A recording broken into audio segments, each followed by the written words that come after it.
Driving through these old rolling hills to the closest place to heaven I know. Heading north through Kentucky to the only place I'll ever call home. I'm leaving the bluegrass state behind, waiting for me on the other side. Fields of corn and factories, small family farms, kids playing basketball, hoop on a red barn, cranking up John Mountain Camp on ice. Hey guys, so we're back at the truck off of the easement, off of the property owner that I bought the property from. But real quickly, I just wanted to, hopefully I have enough battery to get this done, but long story short, guys, I've learned a couple things. One, this is very overwhelming. Even though the swamp property is bigger, there's a lot of open fields. This actually feels larger, and there's so many things that we can do, being that it's mine. Another thing that we've learned is the fact that there are deer on this property. I've spooked deer every single time I've been here. There's turkey here as well. I saw a tom strutting across the field. But we've learned that this has potential, but it is very overwhelming. There's a lot of stuff that I could possibly do, and you know, I got to kind of just do it as I can get to it. Hey, what's up guys? It's Ty. We are at the new property brush hogging. This is the entire east side of the whole property. The pond is to your left, or what I'm pointing at over this way. Yeah, this whole thing is gonna look totally different when we're done with it. We're gonna brush hog as much as we possibly can over here. Some of this thick area is gonna have to wait for the winter when we can really kind of see the stumps better. There's at least 3 foot of growth in here that we just can't look past. So we're gonna do the areas we know we want to open this year and we can get to safely with the brush hog. And this is all gonna change. Boy, that first video, if there's not more truth to that, that's actually going back some. In the last video, I started touching on brush hogging and I started explaining kind of what we were doing. In the second video, you actually see me talking. Sorry about the quality. I don't know what was happening that day with the camera. I mean, it was my cell phone, so who knows. But you saw in that picture just how thick some of that is. And that's actually on the east side. So, you know, the pond, we already talked about this. The pond bisects, or basically is right in the middle of the rectangle with the little woods that actually attaches on the top end, like a little square on the top. But you saw how thick it was. That entire east side of the property being a younger fallow field, it is so thick in blackberries, and I'm going to continue to hopefully encourage that. I'm going to do some research. That's one of the things I'm hoping to bring is a vast more knowledge, and I'm dissecting, or I guess I should say analyzing, and yeah, dissecting information just left and right about native and natural forage. There's so much food out there that we often overlook. You know, food plots are the go-to thing that everybody wants to lean on, but tell you what, there are so much native forage food sources that a lot of us consider weeds or things that we consider nuisances, but really, you know, wild blackberries, one of the highest protein levels in the leaves that you can have. So in the spring, they're a great food source. Goldenrod, things of that nature, and that's one of the things I'm researching more. I've got a notebook I'm actually going through. I'm in the process, hopefully, of getting a book by wildlife biologist Craig Harper. Look up his name. He's worth a Google. It's an expensive book, but if it's as good as everybody says it is, I basically will be able to take all my hand scribbles and profile pages that I have on like goldenrod and elderberry and things of that nature and be able to just pitch it, because this thing has over 250 some species in it and tells you what they are and how to treat them and how to go about them, and you know, getting rid of fescue but keeping stuff that you want, things of that nature. But that first video really nailed my feelings when it comes to this property. It feels bigger than even the swamp property, despite the fact that it's not even, I guess it would be a quarter of the size. But, you know, the swamp property being over 60% just open fields, it feels smaller than it is because there's less you can do. And, you know, and this property I can do things. This is my property. It feels so awesome to be able to say that, but I can hinge, I can cut, I can log, I control everything, and that's exciting and intimidating at the same time. But I really kind of pegged it in that video in the sense that you just got to bite it off as you can. You know, nobody, at least that I know, eats a burger all at once. So, you know, I don't plan on, sorry about that, the computer went dormant on me, but I don't plan on, you know, eating this whole task in one fell swoop. This is going to be a multi-year process. But the one thing I have learned is this property has a lot of potential. In that video, and I'll actually share a couple pictures here quick. The first couple pictures you're going to see is actually of a buck we call Splits, and he is in the actual cut opening that I was standing on a four-wheeler in that video talking about the brush hogging. And it was amazing how quickly we hung a camera up on that area, and we basically brush hogged this entire opening right here. It's a big area, probably about, you know, 40 yards long by about 30 yards wide. And we didn't actually seed it, or I should say we didn't till it or disc it up like the other food plots, but I did overseed it with oats and rye. And, you know, some germinated, some didn't. But basically, it's not a prime plot location, but it's a spot that they might nibble, take some time, and we have a tree stand. It's actually in the southeast corner of the woods right there that overlooks this spot. So, you know, if this camera gets hot, this actually is an opening that runs to the east field, to the east of my property that I don't have access to. However, I have found out they don't allow hunting, and they will allow me to walk the edge or the outside of my property to get to my tree stands along the east side without actually stepping foot on my property. That is huge. But the nice thing is, to the east is just a big, open, fallow grass field. It's so wet that not much grows out there, and they actually can't even farm it really most years because it gets too wet, and they can't even bale it because the tractor will get stuck. Hopefully someday maybe I can afford to expand my property over into that. But on the other side of that field, on the same property, before you get to the industrial park, is probably about a 12-acre strip that is just a creek bottom. And this creek has water in it all the time. It's spring-fed from all the way up in Michigan, and it runs down. But it's just a vast creek bottom that gets thick. I'm going to ask if I can shed hunt it. But I know the bucks are over there, probably bedded up. There's water source there. And with that water source and thickness, my pond and the thickness around me, that's why we're seeing so many bucks. You know, Splits, you're going to see a picture of Gary, which Gary is a buck that my wife named, but Gary is a buck that has a non-typical point coming directly off of his main beam on the inside, and it just goes up and in slightly. I mean, it's a long beam. August 2nd, I'm looking at the picture right here that you're going to see in a second. It's as long as this G2 almost. And it's just a non-typical interior point, and he's an old deer.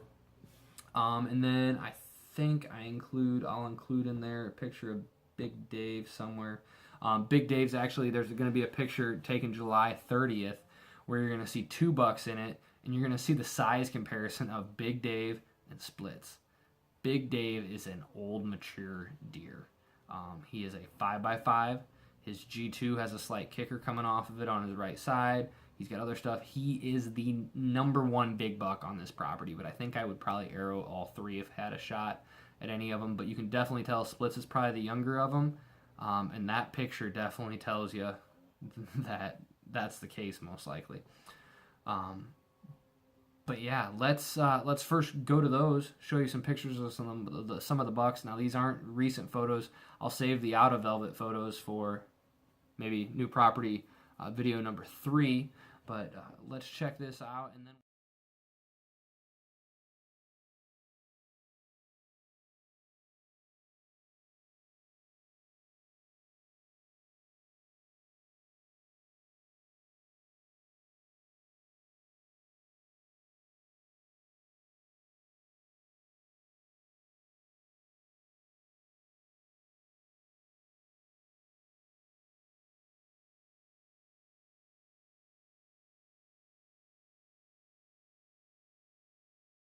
As you can tell, we've got 3 hit list bucks. You can kind of see in that picture, as cool as Splits is, I kind of hope I don't get a shot at him this year because Big Dave is a more mature deer, Gary's a more mature deer, and Splits is such a cool looking deer, but I think he's the youngest. I'd love to see him get another year, or I'd love to see Pops get a shot at him. But I know if he walked out in front of me, I probably would shoot him. And I probably, without hesitation, he'd be a very cool buck. But if you would have told me that I would have even one mature buck without a doubt, let alone 2 or 3 arguably if you want to include splits in that. I'd have been shocked. I did not think walking into this property that it would be this good.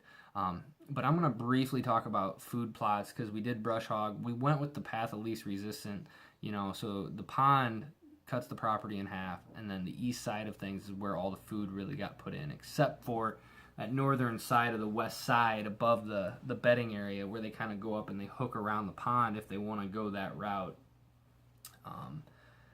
Where we put some cereal grains in, but basically all the foods on the side that I call Bryce's Fields. That video at the beginning of this where you saw me standing on the four-wheeler talking about it was the day we were brush hogging, that was looking down over all of where the food is now. And basically that whole half of the property is cut in half.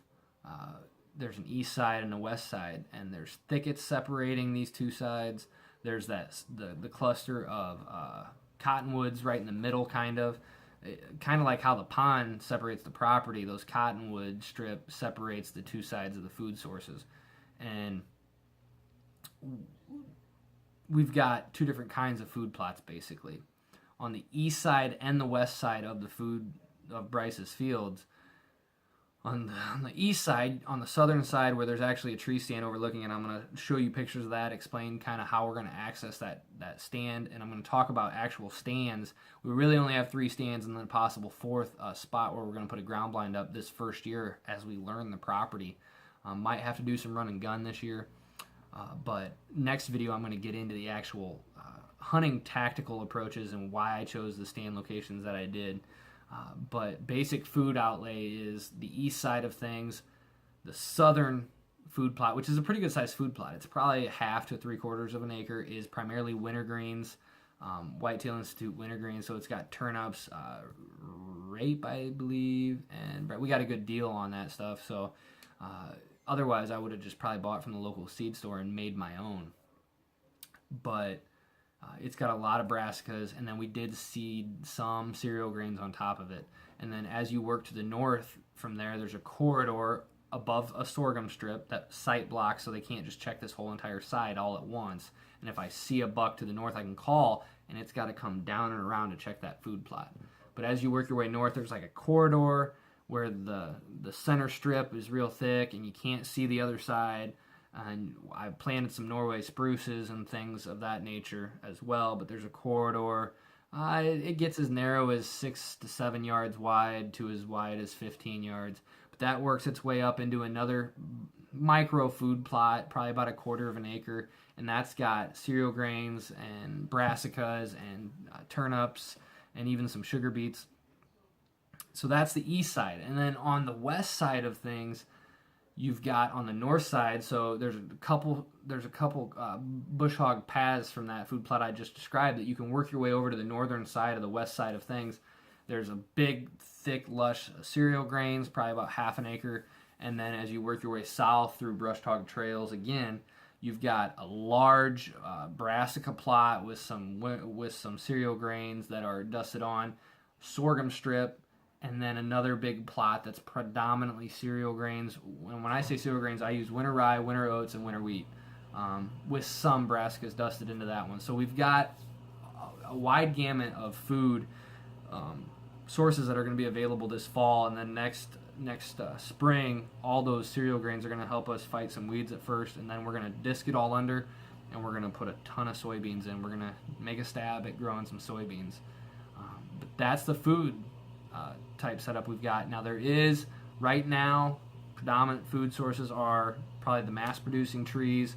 The acorns are dropping up in the northern woods. I was there the other day and you could hear them falling. But there's also a cornfield to the southeast, a pretty big substantial cornfield. Last time I was there it was still standing. It looked like the ears had all dropped, so I don't know. It all depends when this farmer harvests his corn.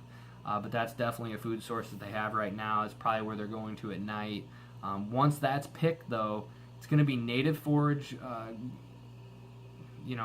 mass trees, anybody that puts out food in their backyard. But there's not a large destination food source, if you will. There's some alfalfa fields around a little bit, but predominantly my food sources are going to be one of the main food sources of the area. So we'll see how it holds up. We'll see if I have enough food out there, and we'll go from there. But I think I've rambled on long enough. Stay tuned. The next video is gonna discuss actual stand locations. Again, I would have probably shown an aerial and tried to map out these food plots, but it really is rough for me to envision it and picture it exactly how it is. So next spring, when they do new aerial flyovers for the county GIS site, or if I can get a hold of a drone, we'll actually fly the property, and I'll be able to discuss with you, and you'll be able to see the exact food plots that are out there. Because if you took a picture right now, you could tell where the food plots are, and you'll be able to in the spring. And then we can really start to show and illustrate to you guys why we're picking what we're doing, why we're going to change some of the stuff that we're going to do. We're already talking about potentially changing or rerouting some of the food plots. And next year's when the magic really starts happening. Hopefully, if I can get everything logged, we can get access trails cut from the road. Then we have 2 different access points. Just a whole bunch of stuff is set to change. But like at the beginning of the video, we're going to do it as we can, and we're going to take what God gives us, and we're going to do as much as we can, as quick as we can. But we're not going to be able to do it all this first year, or second year, or third year, most likely. So this is Ty. God bless. Stay tuned for the next video. Like, share everything you can about small acre hunting. I appreciate it. And hopefully this just keeps snowballing into something special eventually down the road when maybe I can devote a lot more time to this. So if you have any questions or concerns, or you want my opinion, what am I doing right now, stay tuned on Facebook. I'm going to be checking in from the stand a lot, explaining why I'm hunting where I'm at. Maybe it'll help you, maybe it won't. But feel free to email me in the meantime. This is Ty. God bless. Good luck out there.